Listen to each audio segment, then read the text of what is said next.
Selamat siang. Ada sukacita. Amin, luar biasa hari ini ya.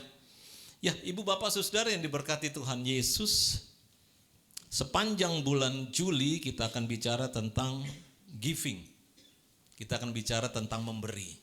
Jadi sepanjang Juli ini kita akan bicara tentang giving atau memberi, dan hari ini tema kita yang akan saya bagikan subtemanya adalah Heart of Giving atau hati yang memberi. Jadi hati yang memberi.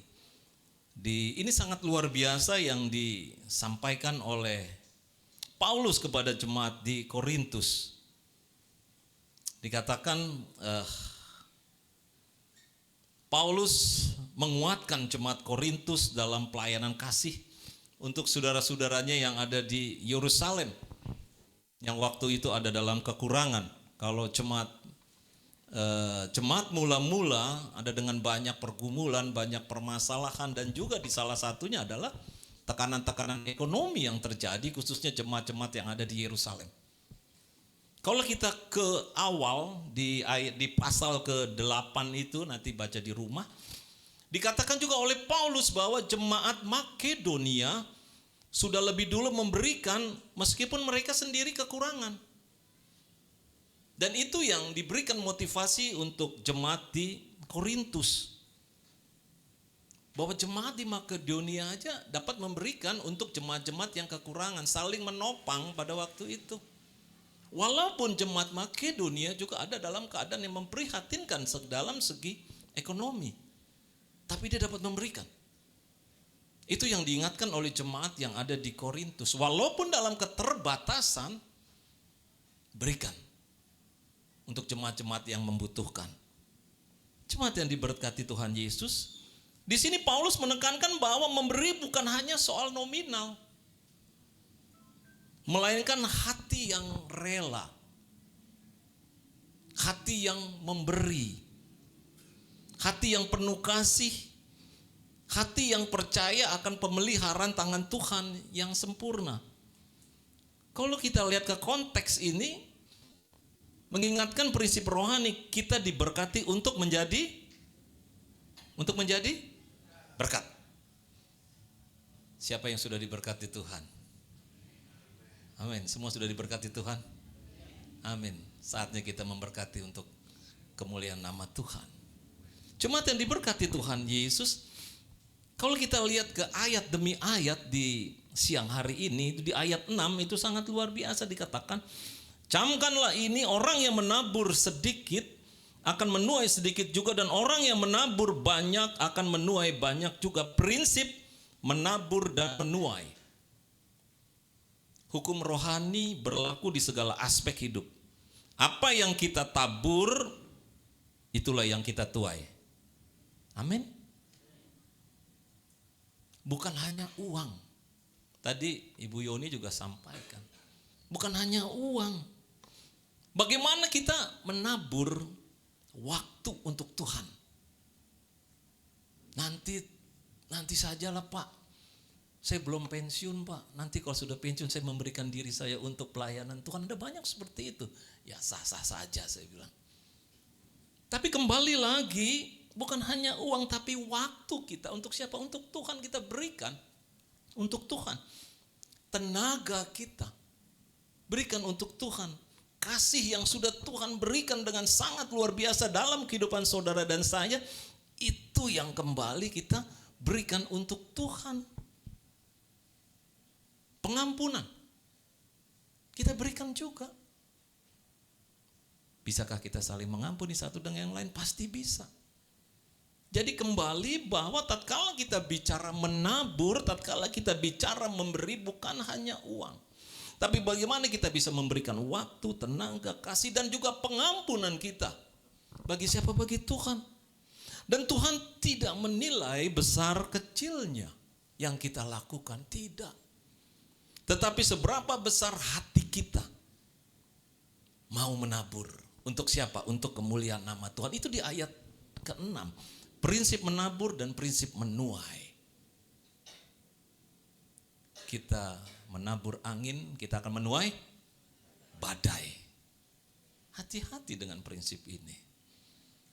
Tuhan ingatkan, mari kita menabur waktu kita. Mari tenaga kita, kasih kita, pengampunan kita. Ayat ke-7 dikatakan, hendaklah masing-masing memberikan menurut kerelaan hatinya, jangan dengan sedih hati. Atau karena paksaan, sebab Allah mengasihi orang yang memberi dengan sukacita. Ayat ini mengatakan bahwa memberi dengan sukacita. Ingat, Allah tidak tertarik pada persembahan yang diberikan dengan terpaksa. Allah gak mau. Allah kita dahsyat, Allah kita maha semuanya. Memberikan apapun juga yang kita berikan. Kembali lagi bukan uang. Memberikan waktu, memberikan tenaga, memberikan pengampunan, memberikan kasih dengan paksa. Kehilangan makna yang kita akan berikan. Percuma. Tuhan mengasihi orang yang memberi dengan sukacita, di ayat ke-7 dikatakan. Tatkala kita memberikan dengan sukacita, apapun juga tenagamu untuk pelayanan, itu mencerminkan karakter Allah di dalam kehidupan saudara dan saya. Amin. Kita ke ayat 8. Ayat 8 dikatakan, dan Allah sanggup melimpahkan segala kasih karunia kepada kamu, supaya kamu senantiasa berkecukupan di dalam segala sesuatu, dan malah berkelebihan di dalam pelbagai kebajikan. Allah sang penyedia. Allah bukan hanya mencukupkan, tetapi Allah melimpahkan kasih. Allah melimpahkan segala sesuatu yang diperlukan dalam kehidupan saudara dan saya. Tatkala kita sudah dipenuhi dengan anugerah, dengan berkat Tuhan, dengan cinta kasih Tuhan yang sangat luar biasa, pengampunan Tuhan. Dan itu yang kita kembalikan dalam kehidupan kita dengan kita memberi. Kelimpahan bukan hanya materi, tetapi damai sejahtera yang sudah Tuhan taruh dalam hati dan pikiran kita, itu juga kelimpahan. Sukacita, hikmat, kekuatan, penghiburan, itu semua sudah dilimpahkan dalam kehidupan kita dan kita sudah menerimanya. Apakah tatkala kita sudah menerima itu hanya untuk kita sendiri? Tidak. Kembalikan lagi untuk Tuhan. Melalui siapa? Melalui orang-orang yang ada di sekitar kita. Allah memberikan, Allah memberkati semua itu dalam kehidupan kita supaya kita mampu juga berbuat baik. Agar kita juga mampu memberkati sesama dengan apa yang sudah Tuhan berikan dalam hidup kita. Teks ini berpesan bahwa mari, bukan hanya uang, bukan hanya uang. Waktu kita yang banyak, daripada seharian kita main handphone, kita bisa berikan kepada Tuhan. Boleh main handphone, silakan saja. Tapi kadangkala beberapa persennya waktu yang kita buat hanya percuma, hanya kita baca dan kita hanya lihat handphone dengan sia-sia. Mari kita memberikan kasih dan memberikan pengampunan. Mari kita memberikan talenta, karunia yang sudah diberikan Tuhan. Mari kita memberikan diri kita sebagai persembahan yang hidup. Kembali lagi, Tuhan tidak hanya mau isi dompet kita, tetapi Tuhan mau isi hati kita. Amin. Tuhan tidak tertarik dengan isi dompet Anda. Tuhan tertarik dengan hati Anda. Jemaat yang diberkati Tuhan Yesus, hari ini kita akan belajar tentang sesuatu yang simple, tentang sesuatu yang sederhana, tentang sesuatu yang praktis dalam kehidupan, tapi sangat dalam. Hati yang memberi. Ketika kita mendengar memberi, apa yang ada dalam pikiran kita? Pikiran kita mungkin langsung tertuju pada uang saya akan habis untuk persembahan. No. Firman Tuhan mengajarkan sesuatu yang lebih besar. Memberi bukan soal isi dompet, tapi isi hatimu. Amin. Tuhan tidak sedang mencari persembahan yang besar nilainya, tapi Tuhan mencari hati-hati dari saudara-saudara untuk dibagikan bagi orang lain. Kita akan belajar bahwa memberi bukan soal jumlah, tapi bagaimana kerelaan hati seperti janda miskin yang memberi dari kekurangannya. Memberi bukan soal kelimpahan materi, tapi iman yang digerakkan oleh kasih Allah akan kehidupan yang sudah diberkati terlebih dahulu, dan kita kembalikan untuk kemuliaan nama Tuhan. Bukan hanya uang, tapi waktu, perhatian kita untuk keluarga, kepedulian kita untuk keluarga. Banyak yang bisa kita berikan kok untuk Tuhan. Tatkala kita hadir bagi orang-orang yang membutuhkan kehadiran kita, itu juga sudah kita memberikan. Tatkala kita memberikan telinga kita untuk mendengarkan orang yang ada dalam pergumulan, kita juga sudah memberikan untuk Tuhan. Jadi memberikan bukan hanya uang. Kehadiran kita juga kita berikan untuk siapa? Kemuliaan Tuhan melalui orang-orang yang perlu kita hibur. Banyak orang-orang yang perlu kita hibur. Memberi bukan kehilangan. Ini yang menjadi esensi, bahwa memberi bukan ada yang hilang dari diri kita. Amin. Melainkan kita menabur untuk menuai berkat. Karena yang menabur banyak akan menuai banyak. Apapun juga yang akan kita tabur. Dan yang paling indah saat kita memberi dengan hati yang benar, kita sedang mengubah kehidupan orang lain. Dan juga menghidupi kehidupan saudara dan saya. Artinya tatkala kita memberi, ada dua sisi yang dirubah. Kehidupan pribadi dan juga orang lain. Tetapi dalam dunia yang individualistis saat ini, dengan egosentris masing-masing, kadang orang lebih mementingkan diri kita. Diri sendiri. Yang penting saya dulu, yang penting keluarga saya dulu, yang penting gereja saya dulu, yang penting suku saya dulu. Paulus ingatkan, hai jemaat di Korintus, saudaramu di Yerusalem membutuhkan bantuan. Lihat Makedonia, yang berkekurangan juga dia sudah memberikan bantuan untuk Yerusalem. Jadi memberi bukan hanya untuk kalangan kita sendiri. Yang penting gereja saya dulu. Yang penting keluarga saya dulu. Wah, satu suku baru saya akan bantu. Jangan. Itu dunia yang semakin individualistis saat ini. Yang perlu diingat oleh saudara dan saya, mari kita mau rela berkorban. Dan kita harus yakin percaya bahwa saat tangan kita terbuka, saat hati kita terbuka, surga pun ikut bekerja dalam kehidupan saudara dan saya.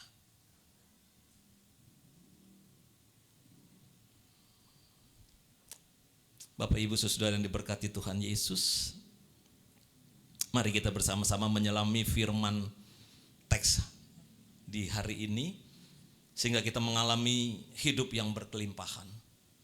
Bukan hanya karena banyaknya yang kita miliki, tapi karena kita memiliki hati yang besar untuk memberikan apa yang kita miliki, yang sudah Tuhan berikan dalam kehidupan saudara dan saya. Ada 3 poin secara cepat ingin saya sampaikan tatkala kita bicara memberi dengan hati. Yang pertama, hati yang melihat kebutuhan orang lain. Jadi poin yang pertama, hati yang melihat kebutuhan orang lain. Ibu bapak, kita diingatkan dengan pesan yang sangat luar biasa dari Lukas. Kita buka Lukas 21.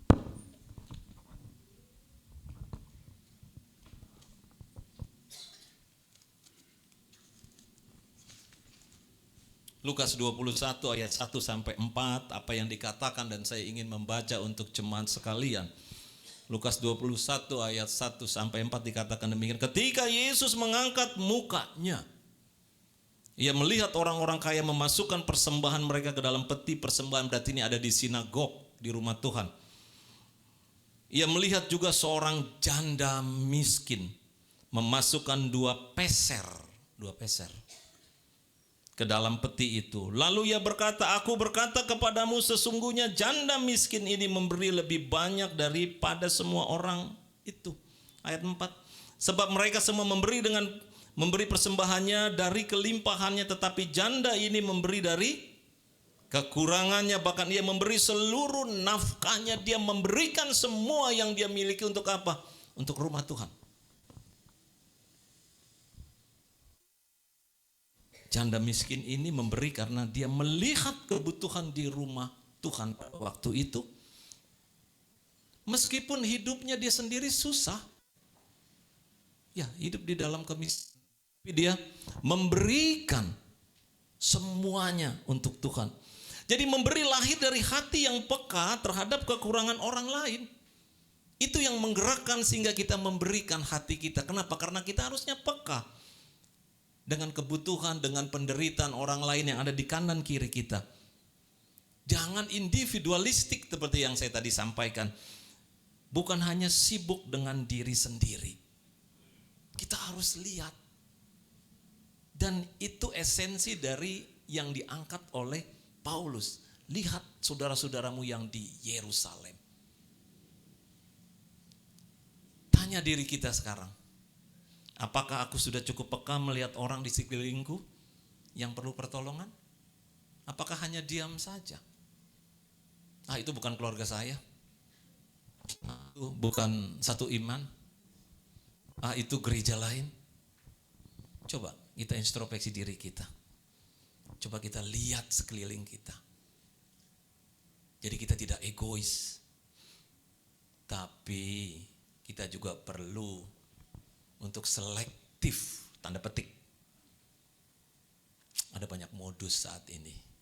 Ya dong, kalau kita lihat TV, lihat di media sosial, kita juga harus memberi tepat pada yang membutuhkan.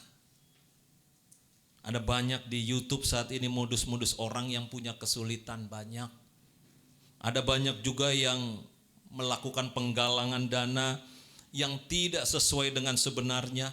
Eksploitasi kesulitan, eksploitasi pengobatan yang sebenarnya hanya mencari uang.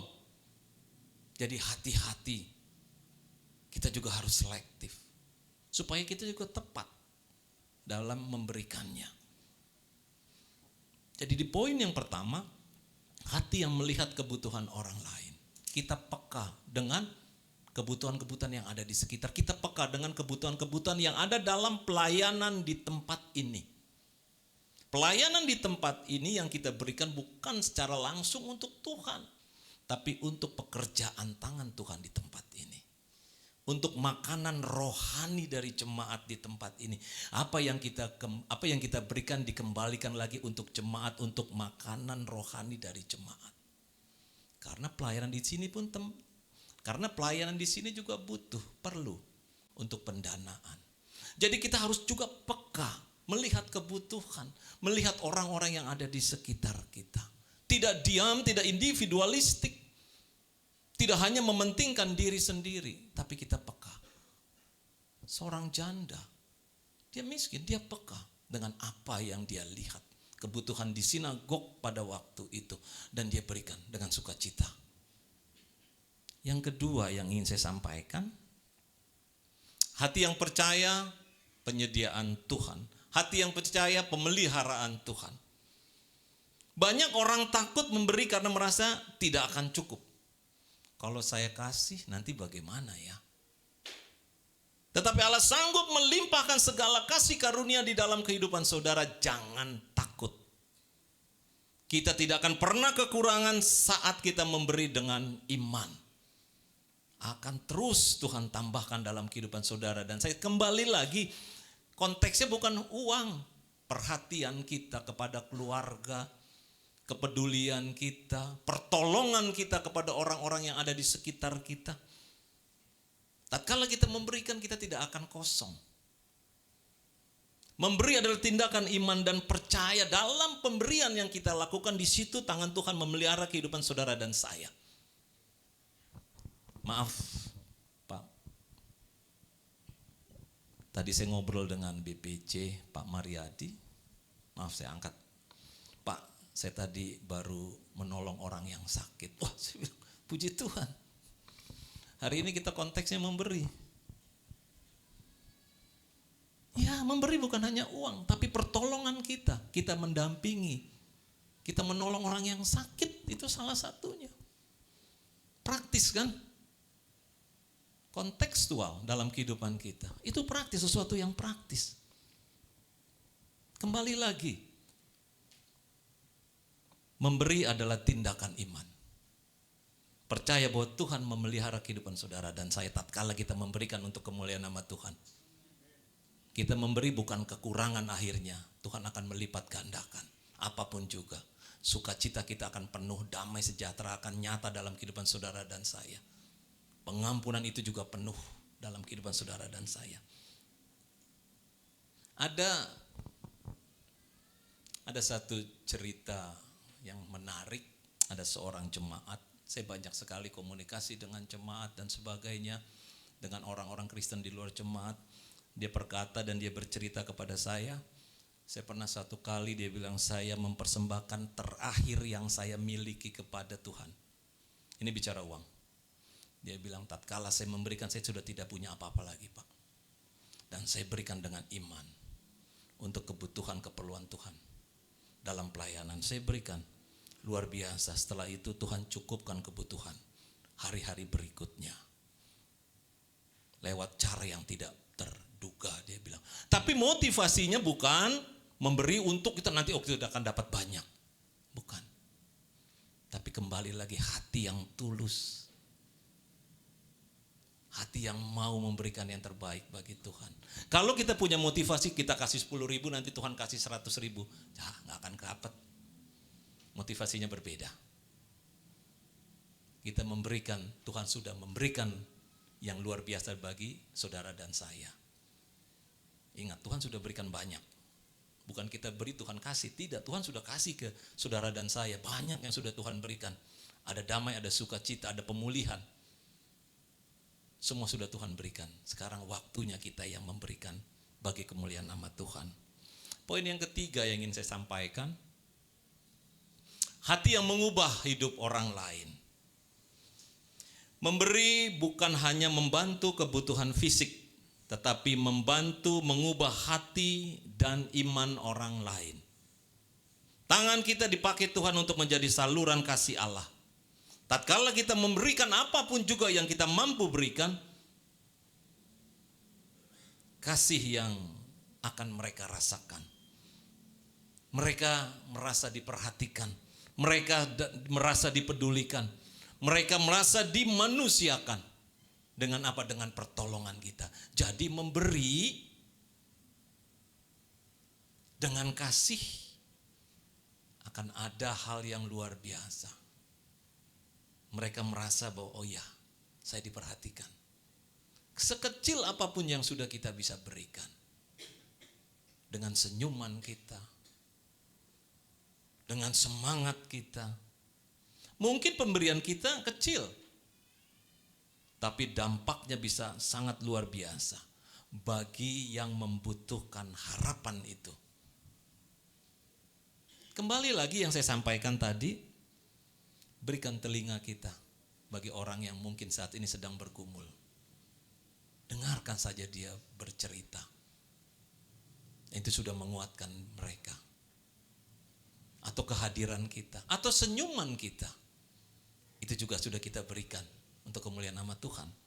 Ada seorang ibu yang sangat sederhana. Dia hanya bisa memberikan sedikit persembahannya ke gereja. Karena kehidupannya juga terbatas. Tapi setiap minggu dia datang lebih awal. Untuk merapikan kursi. Untuk membersihkan gereja. Untuk menyiapkan minuman dan sebagainya. Dan juga menyapa dengan senyuman jemaat yang datang. Mungkin secara materi atau secara uang terbatas sedikit. Tetapi hidupnya adalah persembahan yang kudus di hadapan Allah. Kembali lagi bukan uang. Tapi hidupmu untuk diberikan untuk persembahan yang kudus di hadapan Allah. Jemaat yang diberkati Tuhan Yesus. Mari kita tanyakan dalam diri kita. Apa yang bisa aku beri untuk Tuhan hari ini? Uang kita, materi kita, tenaga kita, pikiran kita, senyuman kita, berikan untuk Tuhan. Siapa yang bisa aku bantu saat ini? Atau kita berikan doa kita? Jangan menunda memberi. Hanya karena, saya belum bisa Tuhan. Nanti akan ada yang habis kalau saya memberikan. Tidak. Tatkala kita memberi, kita menabur yang sangat luar biasa dalam kehidupan saudara dan saya. Saya belum mampu Tuhan. Saya belum cukup Tuhan. Tuhan, saya belum siap untuk memberi. Latih hati untuk memberi dengan sukacita. Amsal 11 ayat 25 mengatakan demikian. Siapa yang banyak memberi, berkat diberi kelimpahan. Amin. Siapa memberi minum, ia sendiri akan diberi minum. Ini tabur tuai. Lukas 6 ayat 38. Berilah dan kamu akan diberi. Suatu takaran yang baik, yang dipadatkan, yang digoncang, dan yang tumpah keluar akan dicurahkan ke dalam ribaanmu. Ribaanmu adalah hidup kita. Sebab ukuran yang kamu pakai untuk mengukur akan diukurkan kepadamu. Jemaat yang diberkati Tuhan Yesus, kembali lagi, mari kita memiliki hati yang memberi. Bagi siapa? Bagi Tuhan. Karena saat kita memberi, kita sedang mengalirkan kasih Allah ke dalam dunia yang haus akan kasih. Dan ketika tangan kita terbuka untuk memberi, surga pun akan menyapa saudara dan saya. Amsal 11 dan juga Lukas 6 ini mengatakan bahwa di Amsal dikatakan bahwa orang yang murah hati akan diberkati, amin. Dan siapa yang akan menyegarkan orang lain, dirinya pun akan disegarkan. Di Lukas dikatakan, Tuhan Yesus berkata di sini di Lukas 6 ini mengatakan bahwa, dan dia berjanji, berilah dan kamu akan diberi. Ini janji Tuhan Yesus untuk saudara dan saya. Takaran yang baik, yang ditekan, diguncang, dan tumpah keluar akan dicurahkan ke dalam ribaanmu. Dua ayat ini seakan berbisik dalam kehidupan saudara dan saya, bahwa dalam kerajaan Allah memberi bukanlah kehilangan. Ingat sekali lagi, memberi bukanlah kehilangan, melainkan jalan menuju kelimpahan. Jangan kita mempunyai persepsi bahwa kita memberi akan ada yang habis dalam hidup kita. Tidak.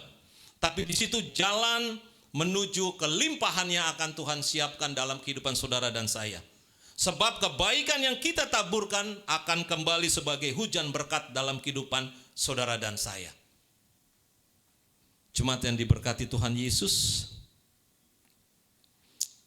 saat kita rela memberi, kita bukan hanya mengisi kebutuhan orang lain, tetapi sedang membuka pintu surga agar kasih, sukacita, dan damai sejahtera tercurah dalam kehidupan yang kita tolong dan juga kehidupan kita pribadi. Mari kita terus memiliki hati yang memberi. Sebab tangan yang terbuka untuk menolong sesama tak pernah dibiarkan Tuhan kosong. Dan dia akan melimpahkan kembali. Jemaat yang diberkati Tuhan Yesus, ada satu cerita yang menarik. Cerita yang terjadi di Amerika. Jadi seorang pria bernama James Robertson. Dia tinggal di Detroit. Ia bekerja di pabrik plastik. Jaraknya kurang lebih, ada dimunculkan di sini ya. Puji Tuhan. Dia berjarak kerja itu sekitar 30 km dari rumahnya. Gajinya sangat kecil karena tidak mampu membeli mobil dan transportasi umum yang terbatas. Dan dia harus berjalan setiap hari ke tempat pekerjaannya. Itu kurang lebih 20 kilo dia harus berjalan. Dari tempat tinggalnya di Detroit ke tempat pabrik tempat dia bekerja. Pulang pergi dia berjalan. Meski hujan, meski salju, terik matahari, waktu tidur dia berkurang. Kenapa? Kan dia harus jalan. Coba bayangkan harus kalau jalan sekitar 20 kilo. Cukup jauh pulang pergi dia lakukan dengan jalan kaki. Suatu hari seorang mahasiswa Kristen bernama Evan Lady membaca kisah James di media lokal. Hatinya tergerak. Mahasiswa ini tidak punya uang. Evan Lidi ini membuat halaman di penggalangan dana online. Targetnya dia mengumpulkan dana sebanyak $5.000. $5.000 kalau dikalikan 16 itu sekitar 16.000 itu sekitar 80 juta. Untuk membantu James membeli mobil bekas sehingga dia dapat memakai untuk berjalan di dalam pekerjaannya. Tanpa dia sadari, dimulai dari mahasiswa yang tidak punya apa-apa untuk dia berikan, tapi dia punya kemauan untuk memberikan hatinya, akhirnya terkumpul bukan hanya $5.000, tapi terkumpul sebesar $350.000. Kalau dihitung dikalkulasi $350.000 itu sekitar 5,6 miliar. Banyak orang yang tergerak hatinya untuk memberikan. Dimulai dari siapa? Dari mahasiswa ini. Luar biasa, dia tidak punya uang. Tapi dia memberikan hatinya untuk kepedulian sesamanya. Jadi luar biasa. Dan juga dealer mobil memberikan mobil secara cuma-cuma. Jemaat yang diberkati Tuhan Yesus. Hati yang memberi mengalirkan kasih yang akan mengubah kehidupan orang lain. Jemaat, dan itulah yang diinginkan oleh Tuhan. Hati yang memberi. Memberi bukan saja soal uang, tetapi hati yang peka terhadap orang lain. Kepedulian terhadap sesama. Seperti yang dilakukan oleh mahasiswa ini. Mau menolong dan hati yang percaya Tuhan akan mencukupkan. Apapun juga yang akan kita berikan bagi orang lain. Saat kita memberi, bukan saja kita menolong orang lain. Tapi di situ juga Tuhan sedang mempersiapkan berkat yang luar biasa dalam kehidupan saudara dan saya. Kembali lagi saya sampaikan bahwa tatkala kita memberi, tidak ada yang hilang dari hidup kita. Dan Tuhan akan kembalikan. Tatkala kita memberi, awal dari kita menabur dalam kehidupan saudara dan saya. Hari ini mari kita belajar memiliki hati yang memberi. Karena lewat hati yang memberi, dunia melihat kasih Kristus yang sangat luar biasa melalui kehidupan saudara dan saya. Pulang dari sini, coba kita pikirkan firman Tuhan. Kita lakukan yang terbaik untuk kemuliaan nama Tuhan, bukan hanya uang. Kembali lagi, bukan hanya uang. Kepedulian kita terhadap keluarga, pertolongan kita dibutuhkan oleh orang-orang yang ada di sekitar. Kalau kita bisa memberikan materi, berikan materi yang kita miliki untuk kemuliaan nama Tuhan, tapi tidak dengan terpaksa. Tundukkan kepala kita berdoa. Tuhan Yesus, terima kasih firman Tuhan. Memberi dengan hati yang murni, memberi dengan hati yang tulus. Bukan saja harta kami, bukan saja uang kami Tuhan, tapi tenaga kami, pikiran kami, kepedulian kami, pengampunan kami berikan bagi orang-orang yang membutuhkan. Terima kasih Tuhan Yesus, kami pulang dari sini tidak sama seperti kami datang. Tapi kami pulang dari sini, kami siap memberikan yang terbaik untuk kemuliaan nama Tuhan. Melalui kehidupan kami pribadi lepas pribadi. Dalam nama Tuhan Yesus kami alaskan doa ini. Haleluya. Amin.